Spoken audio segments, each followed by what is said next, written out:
not required to renounce the world. They have to discharge their household duties by honest means, live a progressive, pure spiritual life. They need to support ascetics, scriptures or Gnan Bhandar, education, temples, upasraya, and I forgot to mention even they need to protect their, their country. Okay, and whatever the government asks, we are obliged to practice it. Okay. Now, if the government says you got to join the army, then you have to. Okay, as a Shravak and Shravika. When these are the Anuvrat has all that provision. Okay, humanitarian activities and the Jiv there. These are all as a Shravak and Shravika you do, which is a relaxed one, then the Mahabharat. That is a fully. Okay, for the lay followers. Now, follow the 12 vows of the lay people. 5 main vows of limited nature is 5 Anuvrat, 3 merit vows or 3 Gunvrats, and the 4 disciplinary vows or Siksha vrats. That is the 12. For monks and nuns is only the 5 vrats. Okay. And 5 vrats we already discussed. All 5 vrats are ahimsa, satya, aucharya, brahmacharya, and non-possession and possessiveness.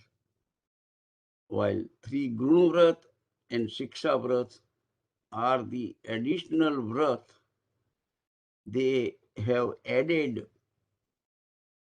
for Shravaks so that they can progress from Anuvrat to Mahavrat. See, these 3 merit vows and 4 Siksha Vrats are nothing but the ladder going from Anuvrat to Mahavrat. Okay?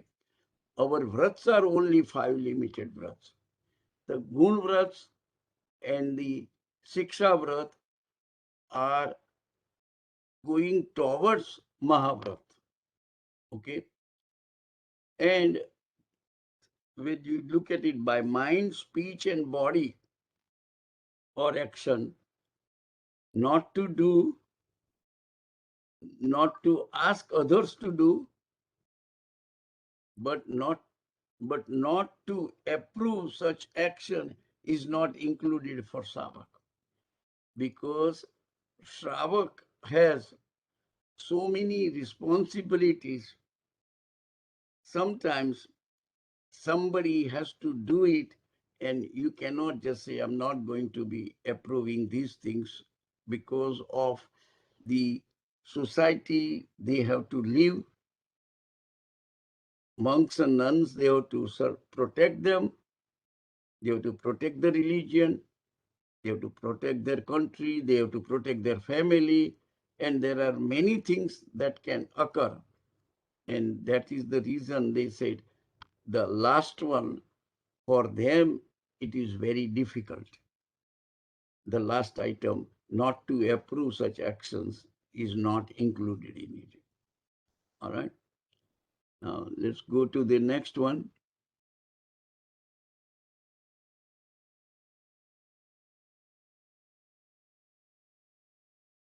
Now, 5 main vows of the limited nature.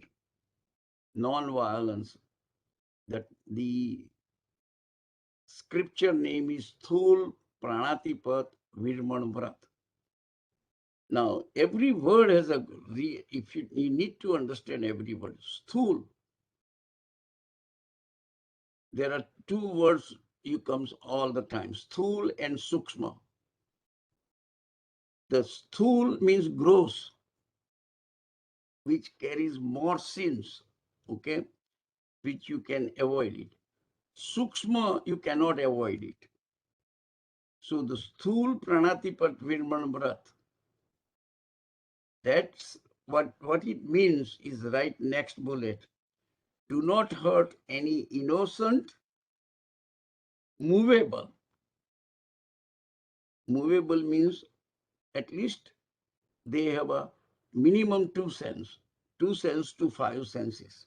Okay, they are all movable living being or thrust jiv. Okay, living beings or thrust jivs intentionally. Now this is another one. If you are walking, like suppose something is urgency occurs in the family and you are rushing it. Now you don't really look at it every step you're putting on the ground, whether there is insects or no small insects are killing you or not, because you have something emergency crisis occur in the family. So you are killing something in your action, but it is not the intentionally killing. And that sinful activity, what you're doing, but it has a less magnitude. The sinfulness occurs, but with a very less magnitude, because it was not your intention to kill it. But if you are doing it something unawareness, not taking care of the things, then yes. So because lay people have so many other things are involved. Sometimes no, you have some work for the religious thing. No, you are building the temple or upashraya or something like that, and you have to go early morning. Even they said if you have done, let's say, fasting, or if you have done something like one time ikashnu or anything like that, and if you have to eat even after sunset, it is accepted. Okay, those are the things indicated it. Okay. Depending upon all other duties and responsibilities you have, okay, you can make a change properly, and your tapascharya will be still intact, as if you have done it before sunset. Okay, one may use force if necessary in the defense of his country, society, family, life, property, and religious things. All right, so this is what you have to do. Your things are only two senses to five senses. One sense, if you kill, it is not part of your anuvrat. The anuvrat for ahimsa is just 2 to 5 senses, not one sense. That one you keep in mind. Now I'll give you the scripture name. Seventh Agam, it is called Upashak Dasang. In Upashak Dasang, Bhagwan Mahavir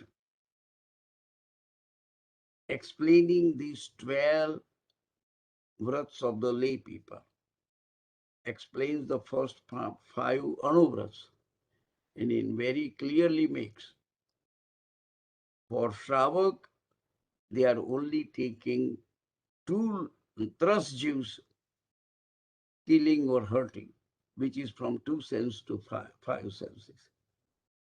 For one sense living beings,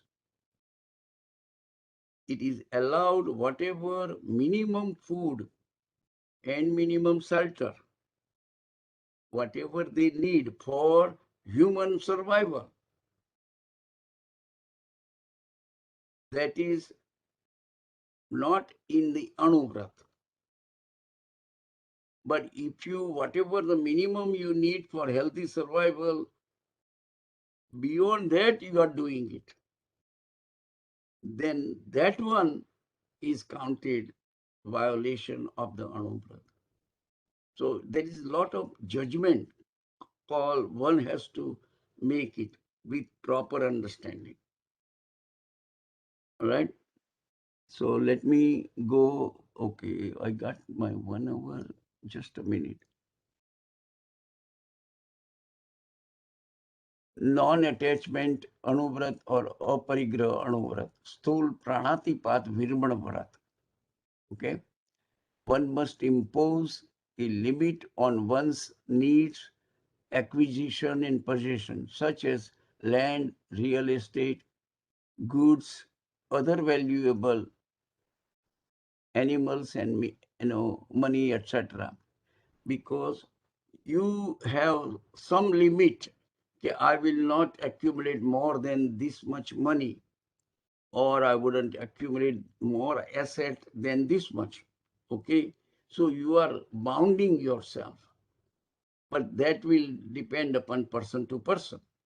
Okay, so non-attachment anuvrat aparigraha, because aparigraha is something, once we decide certain limit, then beyond that limit is Mahabharat. That is the only things you have to be careful what you decide and what is the reasonable way of limiting the possessions. The surplus should be used for the common good. If you have more than what your limit is, don't change the limit every day. Okay, oh, this is the inflation time and all that one, and then you will be never able to get out of it. Okay, one must limit everyday usage of the number of food items or the articles and their quantity. Non-possession, like non-violence, affirms the oneness of all life, and it's beneficial to an individual in his spiritual growth, to the society for the redistribution of the wealth.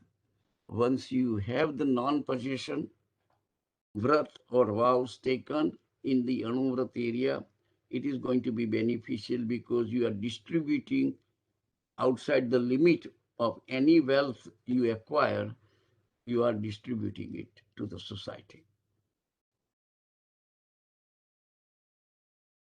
Now, 3 merit vows, which is, like I explained you, the merit vows are